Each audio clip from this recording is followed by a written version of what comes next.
Bonjour et merci de m'accompagner dans ce deuxième tuto. Dans le premier, je vous ai parlé des principes sur les masques de fusion dans Darktable. Nous allons maintenant étudier comment réaliser un masque de fusion paramétrique. Nous travaillons sur cette image à partir du module contraste de couleur, ici, qui est activé et que je déroule. Si vous modifiez les couleurs sur le vert et le magenta, vous observez que toute l'image est modifiée. Si je tire vers le rose, je réinitialise, je peux aussi tirer vers un bleu flashy. Par défaut, lorsqu'on ouvre le module contraste de couleur, normalement, on doit être sur le mode fusion désactivé. Voilà pourquoi toutes les modifications, les réglages que je fais actuellement s'appliquent à toute l'image, y compris bien sûr l'arrière-plan. Si nous déroulons la fusion, nous observons les différents modes possibles et notamment le mode uniforme. Vous vous apercevez que dans ces conditions, en mode uniforme, apparaissent deux options complémentaires, à savoir le mode de fusion, ici sur normal, mais qui comporte quand même une quantité assez impressionnante de modes de fusion, nous en reparlerons dans un autre tuto, ainsi que l'opacité de la fusion. Modifions notre couleur et regardons ce qui se passe si nous déplaçons le curseur opacité. Nous nous apercevons qu'au fur et à mesure que nous allons vers une opacité de 0%, nous allons vers l'image de départ. Alors que si nous remontons, nous allons vers les réglages déjà effectués. Au fait, ceci vous rappelle peut-être quelque chose. Retournons dans GIMP pour un petit rappel. Sur cette image, vous voyez que j'ai deux calques. Le calque de l'image d'origine et un calque sur lequel, grâce au menu couleur saturation, j'ai modifié les couleurs et la saturation. Et ici au-dessus, une barre appelée opacité. Si je déplace le curseur sur cette barre, comme tout à l'heure dans Darktable, vous vous apercevez que l'on va vers l'image d'origine, alors que si on déplace en augmentant, on revient vers nos réglages. Désactivons le calque inférieur. Apparaissent alors, ici sur une opacité de 65%, apparaissent alors des petits carrés qui nous rappellent le damier sur lequel on fait apparaître des zones de transparence. Si je déplace mon curseur, on s'aperçoit que ces damiers prennent de plus en plus d'importance, que l'image semble disparaître progressivement. Si je vais à 0, il ne me reste que le damier dans son intégralité. Le canal alpha, dans ce cas, est à 0%. Revenons à l'image, réactivons l'image d'origine et dans ce cas, la transparence étant complète, puisque l'opacité est à 0, je vois entièrement mon image d'origine. Si j'augmente à 100%, la valeur du canal alpha sera de, vous le voyez ici sur l'onglet pointeur, la valeur du canal alpha sera de 100%, et donc l'image du dessus sera intégralement visible. Si on fait varier l'opacité, on obtient un mixte des deux images, c'est-à-dire une fusion par une opacité croissante ou décroissante. C'est exactement de cette façon que va travailler le curseur opacité dans la fusion uniforme. Il va simplement faire une fusion entre l'image d'origine et l'image sur lesquelles on a appliqué des réglages, et cette fusion dépendra de l'opacité. Activons maintenant le mode la fusion sous forme d'un masque paramétrique et voyons maintenant dans la prochaine séquence comment nous allons faire pour faire en sorte que nos réglages n'agissent que sur les fleurs. A tout de suite.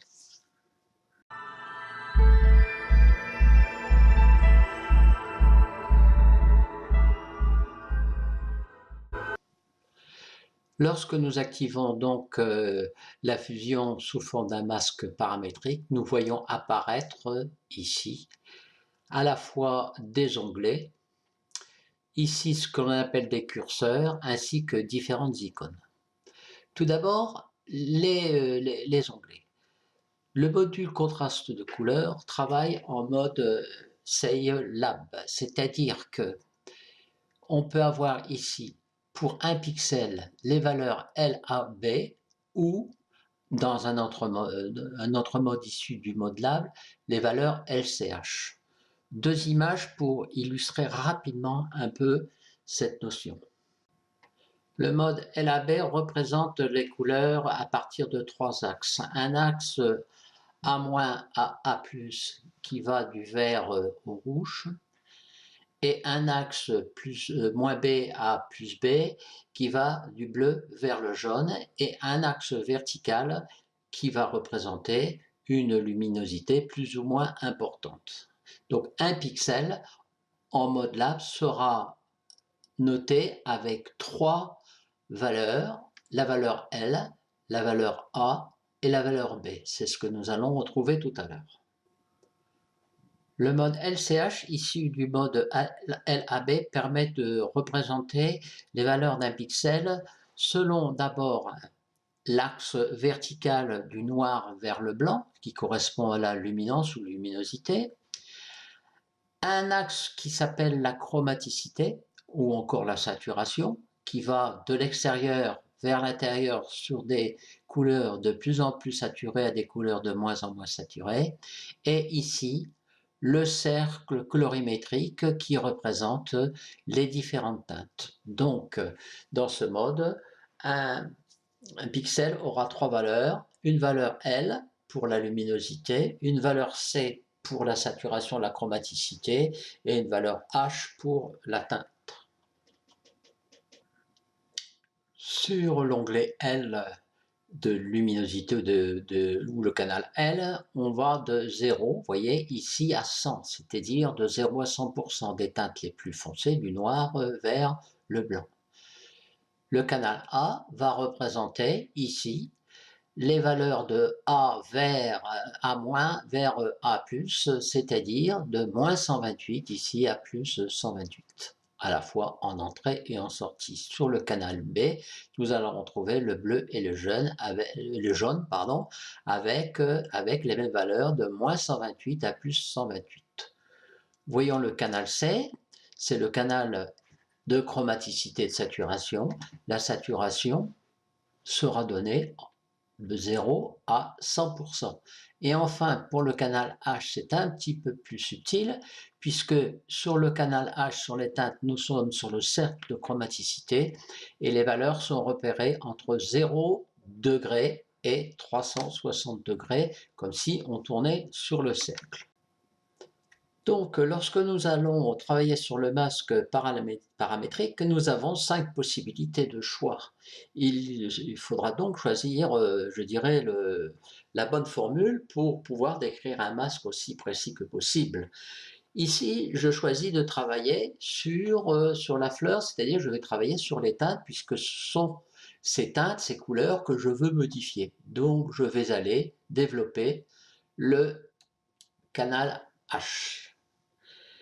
Vous voyez ici représentées les différentes teintes qui sont ici sur le curseur entrée et le curseur sortie, comme si on avait déroulé le cercle des saturations, des chromatistes et des teintes.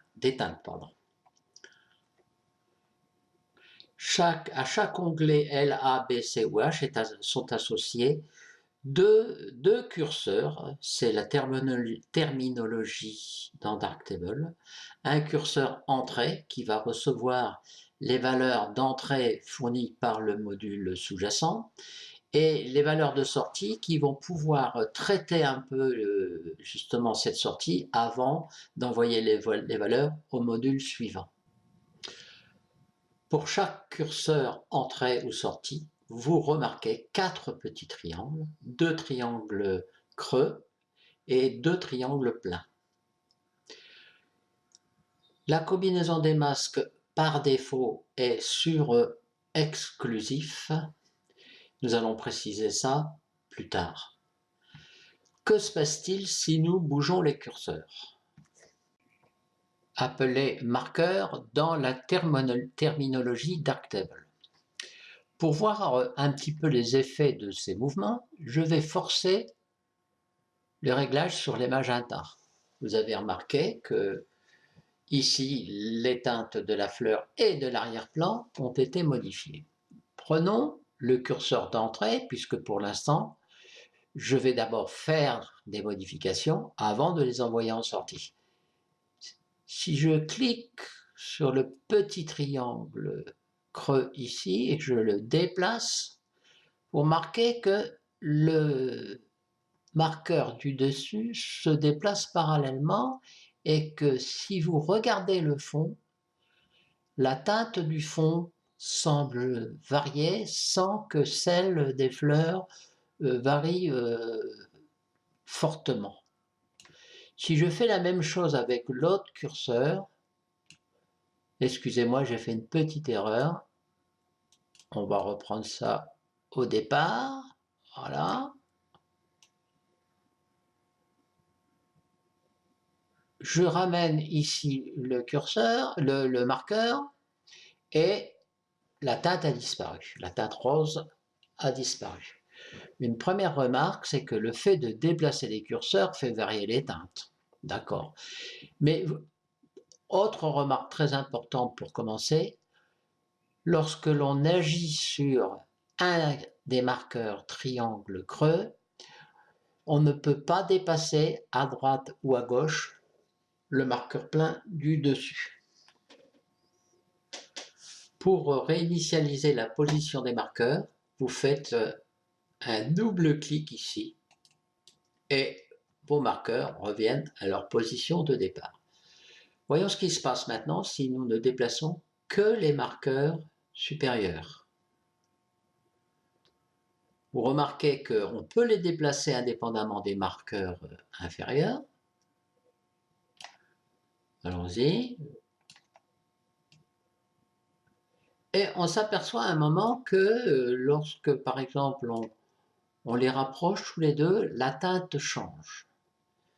Bizarre, bizarre tout ça. Nous pensons donc que nous avons, puisqu'on agit sur différentes zones, nous pensons donc que nous avons défini en arrière-plan un masque qui pour l'instant est complètement invisible. Justement, pour rendre visible ce masque, vous allez cliquer sur l'icône ici, affiche les masques et ou le canal couleur. Je clique et effectivement, on voit apparaître un masque qui correspond à celui que je viens de créer avec la position des curseurs d'entrée ici que vous avez actuellement.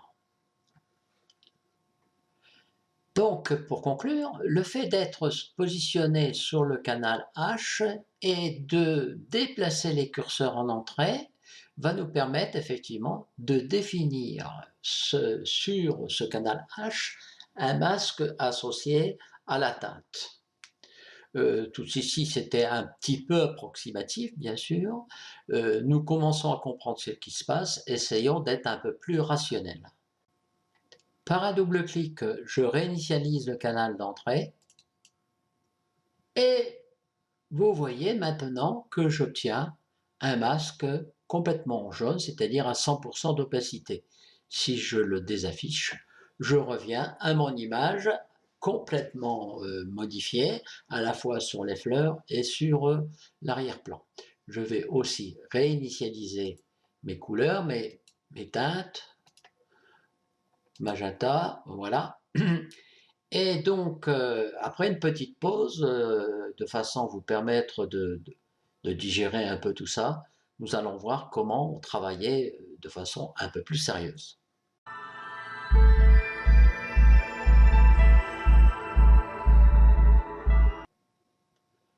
J'ai donc réinitialisé à la fois mes curseurs et mes réglages. Et donc, je vais utiliser ici le petit objet que certainement vous connaissez et qu'on appelle une pipette. Avec cette pipette, on peut aller prendre des échantillons dans l'image. Si j'active la pipette, vous remarquerez que deux petits traits ici sont apparus. Ils m'indiquent en fait la teinte qui est actuellement prélevée. Si je varie, si je déplace ce petit carré dans mon image, vous remarquez que les petits traits sur mes curseurs se déplacent selon les teintes sur lesquelles je positionne mon curseur. Donc, si je veux modifier, par exemple, les teintes un peu violettes sur ma fleur, sur mon orchidée, je vais positionner ma pipette, par exemple ici, et vous voyez que la teinte correspondante est ici affichée sur les deux petits traits. Affichons le masque. Dans cette position, nous avons une opacité à 100%. Déplaçons le curseur supérieur vers le petit trait. Voilà, ainsi que l'autre, sans déplacer le curseur inférieur pour l'instant. Et vous remarquez qu'en me rapprochant justement de ce petit trait qui repère la teinte que j'ai saisie avec ma pipette, les fleurs, les orchidées se trouvent maintenant sur le masque dans un jaune relativement complet. C'est-à-dire qu'il n'y a pas, comme sur l'arrière-plan, des jaunes, je dirais, des jaunes partiels. Il semblerait donc qu'en déplaçant les deux curseurs en haut, on puisse sélectionner sur le masque les pixels avec une opacité de l'ordre de 100%. Voyons ce qui se passe si nous appliquons nos réglages. Je désaffiche d'abord le masque et ensuite je vais pousser le curseur magenta.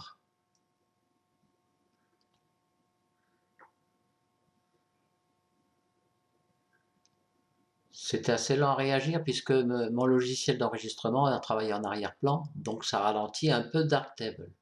Voilà. Regardez l'arrière-plan. Bon, les fleurs ont été modifiées, regardez l'arrière-plan. Je vais réinitialiser.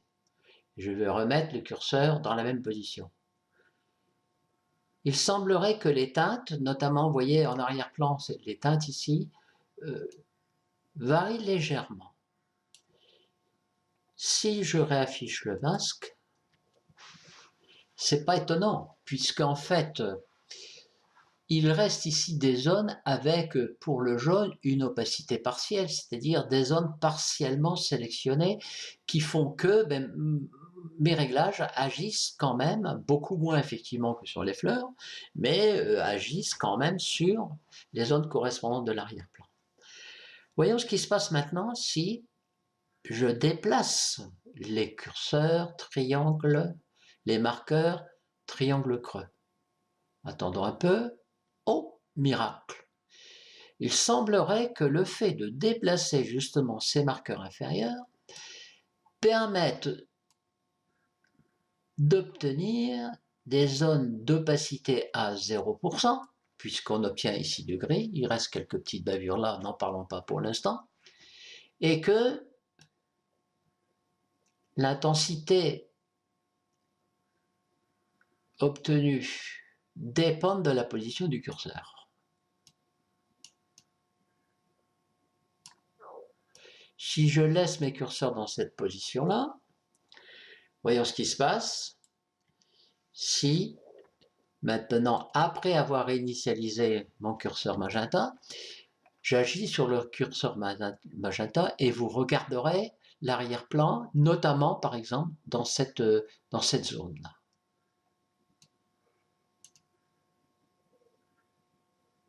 Vous observez que la couleur de l'orchidée varie, mais qu'en aucun cas, la zone d'arrière-plan que vous regardez ainsi que les autres ne sont changés. Et ceci, c'est tout à fait normal, puisque nous avons créé un masque de fusion qui agit essentiellement sur l'orchidée, pour lesquels les pixels visés seront en opacité à 100%, alors que ceux visés sur l'arrière-plan actuellement sont à 0%, c'est-à-dire deviennent complètement transparents.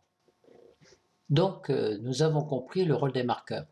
Les marqueurs du haut définissent pour les valeurs comprises entre les deux marqueurs une opacité à 100%. Les marqueurs du bas permettent de réduire cette opacité, voire de la rendre égale à 0 pour les zones concernant l'arrière-plan.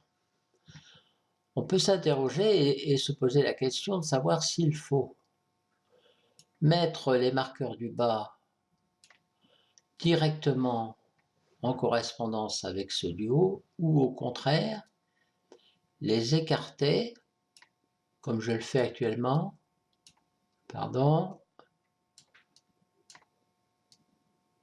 pour obtenir une position des marqueurs que l'on appelle une position en forme de trapèze et qui définit une fonction trapézoïdale. C'est ce que nous allons voir maintenant. Pour répondre à cette question, zoomons à 100% dans notre image. Le masque est affiché et on observe des zones où on a un jaune pur et des zones dans lesquelles on a des zones grisâtres, voire des zones où le jaune n'est pas parfaitement pur. Déplaçons à nouveau le curseur du bas pour le ramener à hauteur, pour le premier et pour le second, à hauteur des curseurs du haut. On s'aperçoit que les zones concernées deviennent plus grandes. Ce qui veut dire qu'en fait, pour ces zones-là, les valeurs des pixels sont en dehors de la zone de sélection ici. C'est-à-dire que dans ce cas-là, le masque devient partiel pour ces. Si on tire le curseur du bas vers la gauche, ici, celui de gauche vers la gauche, on s'aperçoit que les zones en jaune, c'est-à-dire des zones qui rendent les pixels un peu plus opaques, deviennent plus importantes, ainsi que si on tire le curseur de droite vers la droite. Tout simplement parce qu'en fait, on va dire à Darktable, tu prends les valeurs qui sont là, tu les intègres au masque, mais on passera d'une opacité ici de 0% à une opacité de 100% de façon progressive, ainsi que de l'autre côté. Ce qui permet d'augmenter le nombre de pixels concernés par les réglages, mais de façon tout à fait progressive. Concernant la fonction trapézoïdale, je vous renvoie au prochain tuto dans lequel j'aborderai peut-être quelques aspects un peu plus théoriques concernant cette fonction. Mais faisons maintenant le bilan de ce tuto. Pour ceci, je vais utiliser une des images dont je vous ai déjà parlé et nous allons tout d'abord supprimer, en revenant dans la table lumineuse, tous les réglages que j'ai pu faire sur cette image,